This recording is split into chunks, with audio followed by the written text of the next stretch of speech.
Okay, day 3. It's definitely later than I wanted to start this walk, I'm not gonna lie to you. It's already past midnight, but day 3, regardless. Because we are going to stick to the routine. And I think today what's really been on my mind is like, kind of ties into everything we've been talking about, but it's following like a little bit of a progression, right? I think today's, oh shit, my bad. I think today's negative emotions, right? Negative emotions. And, oh shit, I'm going the wrong way. Negative emotions. How do they really affect us? Not just in the moment, right? Because I feel like, and I was doing this for a moment, but I corrected it, okay? So, but you take a negative outcome and then you attach it to the entire experience, right? And I think you have to be very careful when doing that, because just because something does not have a desired outcome does not mean that the entire experience was a negative experience, right? Just because things don't go in your favor, or whatever you perceive to be your favor, does not inherently mean that the entire experience is just negative. And then you start revising history, right? Because of these negative feelings, you start to look at the things through a lens of negativity. And that's why I think perception is so important. Because the moment that you're in that negative space and you're thinking about certain things, that's why I think you gotta be very careful. It's like you start thinking about things and then you just start rewriting shit. Start acting like things were one way when they never were. And I think it's really bad.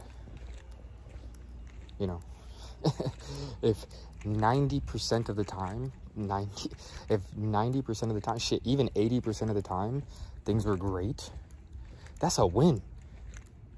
That's always a win. I don't ever see how that can't be a win, because you can't expect everything to be good all the time. You can't expect everything to be smooth. So I think you have to be very careful when going through certain things that you don't, and it's so easy, right? Because negative feelings are much stronger at times than positive feelings in terms of immediate reaction.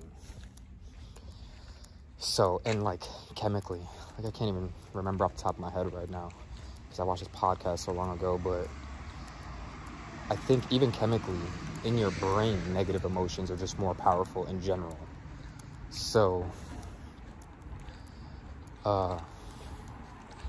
not really from like, I don't know, anime shit, but like, you really can't let those negative emotions consume you. It's very easy to, it's so easy to give into negativity and to just allow those feelings to sit within you and to fester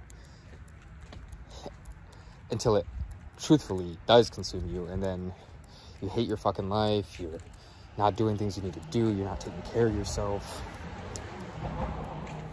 I need to get a microphone for this shit, because I'm sure this car sounds are pretty loud for you guys. And different things like that, but I just randomly decided to start recording, and there is no format, just recording. So I don't have a tripod on it, I'm just using my phone. Because I just really want to like get my thoughts out. Oh shit, this doesn't even exist anymore, what the fuck? My bad. Just driving by. I was walking by some shit that I haven't seen in a very long time, since I was a kid. But like I said, I think your perception of things is so important, and trying to, I want to be careful when I say being self-aware, because a lot of people believe themselves to be self-aware. They are not self-aware, okay? But you kind of have to have some semblance of awareness of what is going on, not just around you, but internally. But then to recognize that in the moment, at times, you're in a heightened state. And that's why they even recommend, right, if you get into an argument and you're in a really heightened state, to just walk away and come back and revisit it when you both are not in a heightened state. And I think you have to take that same approach when you're dealing with yourself. Like, why would you treat it any differently? Right? Because whether it's a friendship, a family member, anything like that, that's a relationship, right? So within that relationship, you would want to both act in that way because it's the most productive and conducive to finding solution, right? But I think a lot of people don't really tend to view it the same way when they're talking about themselves, because they don't really see it as a relationship with themselves. They kind of just see it as like, I don't know, some people don't even see themselves as a person sometimes. So I think it's pretty important to work on that.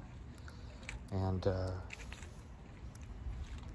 it's so easy to have your perception altered too.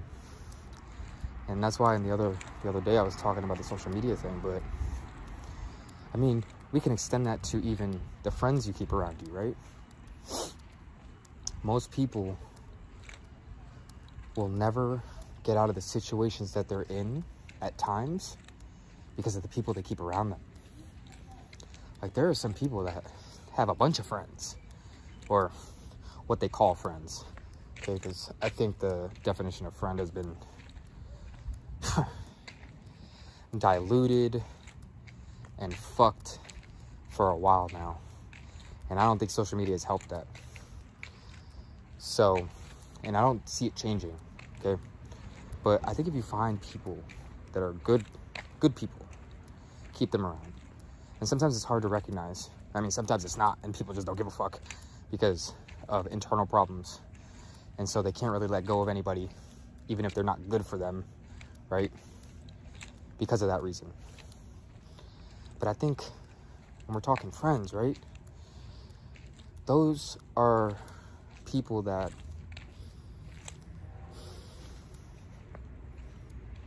how do I explain what's in my head right now?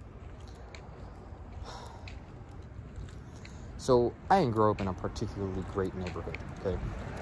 And a lot of the people that I knew were doing a lot of things and being involved in things that, you know, can be pretty enticing when you're younger. But as you start to get a little older, you gain a little bit of perspective. You start to realize, like, man, is this really what you want to be doing with the rest of your life? Is this really how you see things going for yourself? And if that's the case, that's fine. Everybody's allowed to live however the fuck they want to live. I'm not telling anybody how to live. I'm not telling you wrong, whatever. But for me, I know it's wrong. And so I think finding the right people that are doing the right things, that come around you based on the actions you're taking and the life you're leading, is most important. And trying to get those other people out of your life too. Man, I've known so many people that they cut out 2 friends out their life. They cut out a little bit of drinking out their life. They cut out a little bit of the drug use out of their life. And I'm not even talking about like going cold turkey, right? Even so, some of them have. But my point is, they do all these little things and it drastically changes their life. The removal of certain people in your life is just as important as getting everything in your life in order in terms of internally, right? So I've been thinking a lot about that, because I think too, when you spend too much time around other people, especially whether it be friends or just other people in general, okay? And if you spend too much time around them, and like, let's say it's a friend group and they're all doing the same shit and you're not really whatever, sometimes you don't even know what you really like. There's a lot of people that don't know what they really like sometimes. And I'm not saying that from like an ego standpoint. I'm saying legitimately, there are some people that could gain a lot by spending some time with themselves and not being around anything else but their thoughts and the things that they're trying to do. And it doesn't even have to be like a super fucking extended period of time. Just take 6 months, 3 months. Just spend some time with yourself, what you're working on, and see how drastically things don't change for you. Right? So, right now I would like to think, I mean, I'm still spending time with friends and whatnot, but overall, I'm not talking to any girls right now. I'm not entertaining anything like that. I don't really care about going out there and fucking or doing that dumb shit. Cause that's a whole other discussion that I'll probably talk about another time. But I think sexual discipline is extremely important. It's a lost fucking art these days, especially for men. But I mean, I think on both sides, it's started to level out. Like, I think both sides are just abhorrent when it comes to understanding what sexual discipline is. And understanding that, don't get me wrong, casual sex is fine to an extent, depending on, like, the lens you put it through. I mean, anybody's allowed to do whatever the fuck they want. This is my opinion. But sexual discipline is super fucking important. You're constantly sharing that level of energy with other people. And through sharing that kind of energy constantly with other people, especially if we're talking about, like, genuinely a new person every single time, not just having sex with the same person, it's casual, and you got a little thing going on. So, but, my bad if that was loud, the bus loud as fuck. But I'm not gonna get into that topic right now, we're not doing that. But, trust me, at some point within the coming days, I will probably have a walk where I just talk about how important I think it is to share that kind of energy, especially if you've had sex before and you understand that it's something that, I don't want to say you do well, but if it's something you do well, I don't think it's something you should be handing out to anybody, right? I don't think you should be handing that out to just anybody in general. I'm not saying you gotta be dating, but, like, just don't be stupid, you know? Just because a person says a few nice things does not mean that you should need to be fucking them. Girls and guys. And for guys, motherfucker, most guys, a girl don't even gotta say nothing, bro. She's gotta stand there. They got no fucking type of discipline. So anyway, like I said, I'm not gonna go into that right now, because that's a whole different topic for a different day. But my main thing was just, I really wanted to talk about perspective on negative emotions and things of that nature. And I want to touch on another topic too that I kind of spoke about last time, where surrendering control, I think, is an important part of that, right?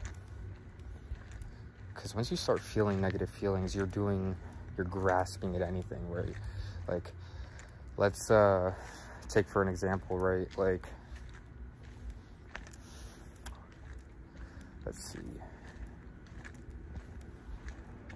So, you could possibly be trying to achieve something, right?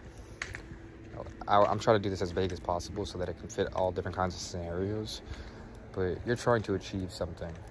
And in trying to achieve that, you don't quite hit that mark, right? And there's like two kinds of people usually, right? There's a person that the moment that they don't hit that mark, they just give up and they're done.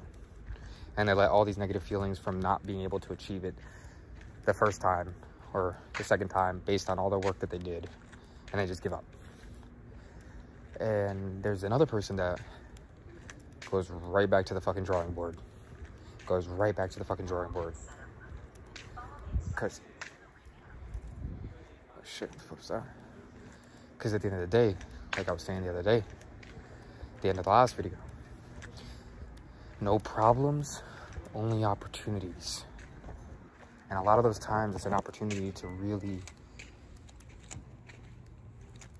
discover something about yourself once you start facing things of adversity. And I would say that negative emotions is adversity, okay? Because for some people, negative emotions can be so crippling that they never get out of it, right? And that's very real. I think right now, more than ever, because of the suppressant effects of social media on your brain and the way that it stops you from feeling, truthfully it does, it's just a fact, that we are in a state now where people don't even go outside that much. And that's a little bit of why I started doing these walks and stuff, because I haven't been doing as much sports as I used to, and I haven't really been giving myself time to really just exist. And I think I'm at my best when I'm allowing myself to exist in a non-impeded way, where I'm not on the phone that much, definitely not on social media that much, I'm not texting that much, not really talking to anybody that much on the phone. But in person, I am. It's something I used to do a lot more of. And like I said, over the last few months, I've definitely done that far less. And I had great reasons. I don't regret it for a single moment. Okay? But it's extremely unhealthy. And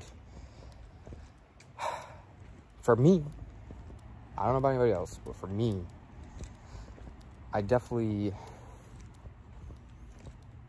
begin to lose myself a little bit.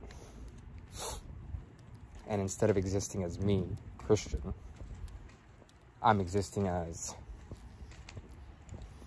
an amalgamation of the things I'm consuming and being bombarded with throughout the day. Because again, suppressant effects. I'm not allowing myself to really be with my thoughts. I'm not allowing myself to really, and like, I'm not saying that you can't watch stuff and learn stuff and all that. We're not doing that. But if you don't have time, this is why I started trying to do meditation in the morning too. And by try, I mean, haven't really been too consistent with that. And that's what I was talking about with validation the other day. It's something that I'm gonna have to be better with. Doesn't take that much to do a little 15-minute, even if you don't really see the effects at first, because most people never do, right? Meditation takes time. It takes time to get to a point where you are truly meditating. So the beginning parts are just as important as the parts where you are clear of your thoughts. So, and that's like with anything, like, right? You don't start off as the master. You become the master through repetition. So, and again, I'm not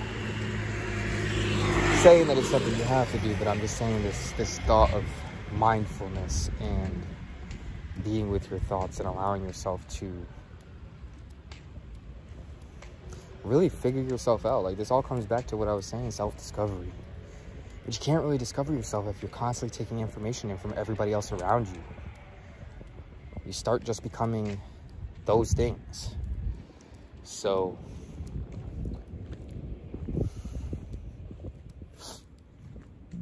and again, that's another reason why I wanted to start. When I was younger, I used to write a lot. And whatever it was, whether it's my perspectives, my ideas, things I wanted to do, used to write a little poetry or whatever. And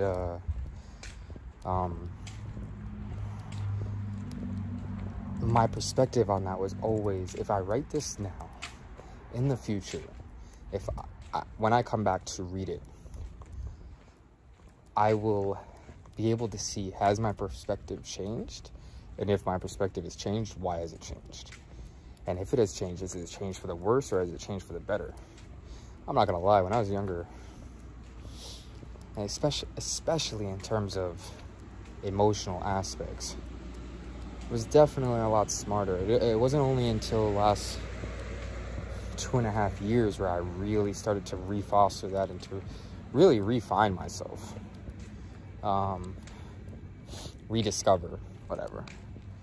So it's not something that just happens overnight. And I think you have to make a conscious effort to really do that.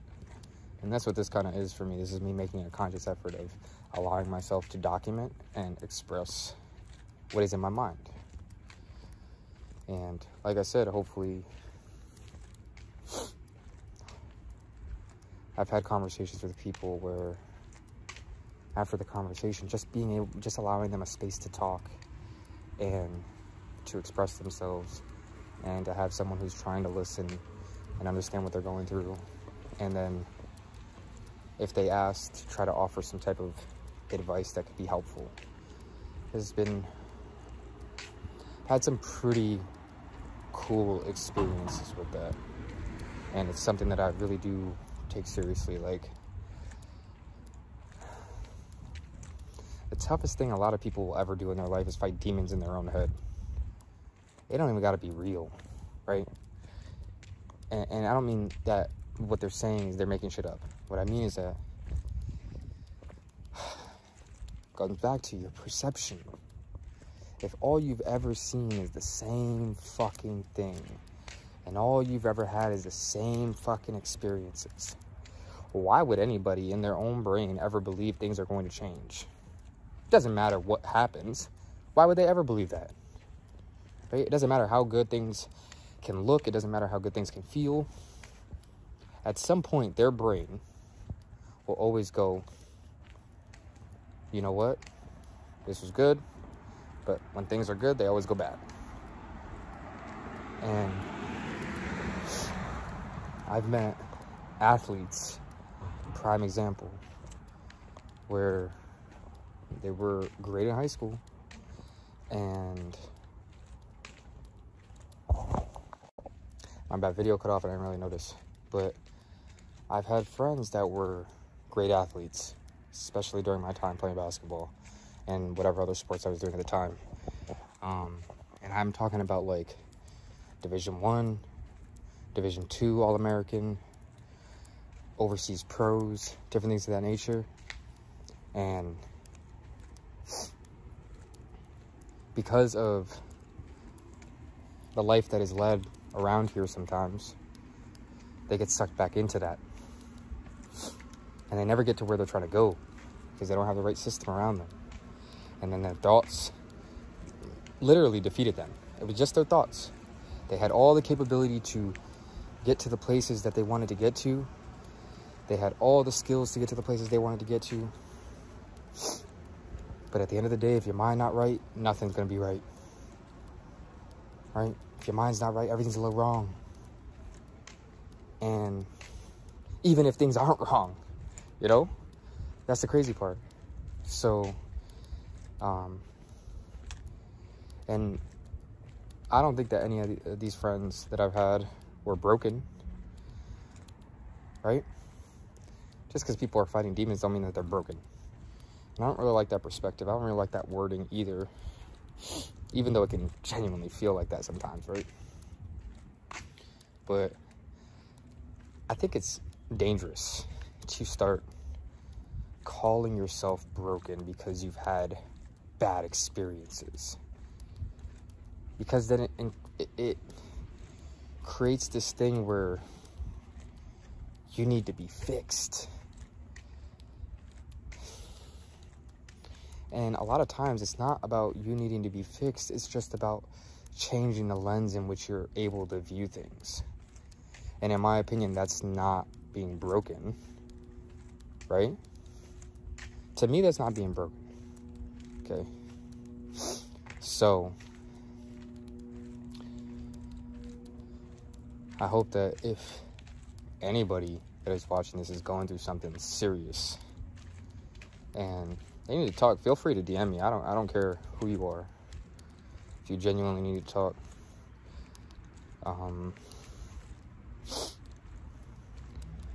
I think just being able to have a place to, like I said, express yourself, even if it's to a stranger, can be extremely beneficial.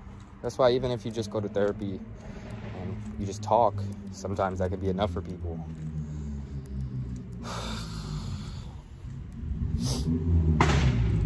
Because I also don't believe that therapy solves everything, right? My bad. This guy's being a fucking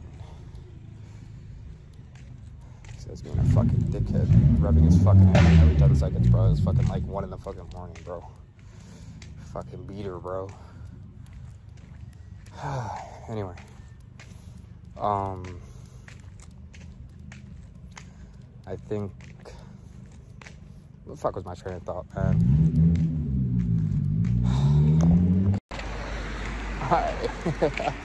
My bad. Not only did I lose my train of thought, but that motherfucker was being too damn loud, so I'll probably just cut that shit out, so you guys probably wouldn't even hear that. But, like I was saying, I think therapy's cool. Therapy's important, but I don't want to say the only real, okay, but because there's, like, cognitive behavioral therapy and things of that nature that, like, sometimes for a lot of people, they can't really do on their own, okay, but to be honest, in my opinion, and I'd argue that there are a lot of therapists that would agree to this, the only real therapy you're ever going to do in your life is self-therapy, right? People can help guide you. You can have a therapist and they can help guide you. But the only real fucking therapy is what the therapy you do on yourself. That's why self-examination is so important, but it's also a dangerous game because there are some people that get so caught up in self-examination that they don't actually take action. They just keep examining all their actions. So, it's like a form of decision paralysis, right? But instead it's analysis, paralysis by analysis, right? So you gotta really be intentional. So, and that's another topic that I want to talk about at some point, is about intentions, being intentional. So I'm not gonna talk about it today. This video's already been long enough, so I'll just end it with this, that whatever you're doing, whatever you got going on, even if things look like they're all falling apart around you, I promise you they are not, okay? I promise you that there are decisions and actions that you can take right now that can help to improve your life, that can improve your mood, that can improve the places that you're trying to get to, okay? And even if you take fucking baby steps, okay? The most tiniest fucking steps is progress, right? Baby steps lead to long strides, you know? Don't ever forget that.